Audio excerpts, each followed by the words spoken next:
let's talk to Zuma. Let me put Zuma on the line. Problematizing.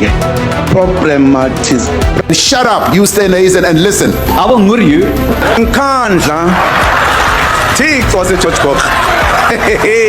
He's still sleeping. Honorable member. She's still, I don't know what's happening. When people I'm not going anywhere. Any qualification to train anyone about the Constitution, even at that time, right?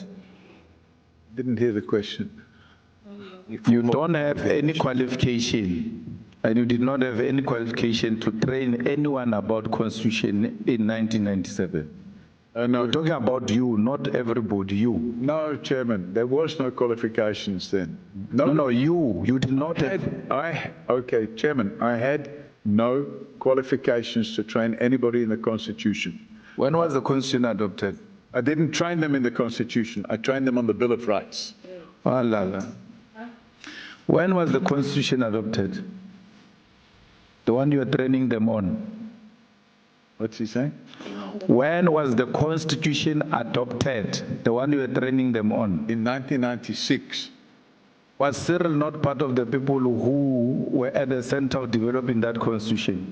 He was part of the group that drafted the Constitution. So you were training him on a Constitution that he had to draft? Chairman, Cyril had to be trained as a police reservist. He chose to be trained as a police reservist.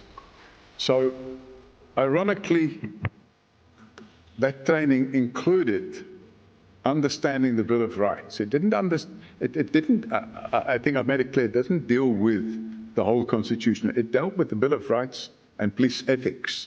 So we had a module on that. And for that, we used to use different examples. And it was ironic that Cyril had to listen to training on the Constitution. But the good news is he agreed fully that the training that the people were getting was correct. And I was quite comfortable with that because it endorsed the quality of the training that we were given to the police students. Mr.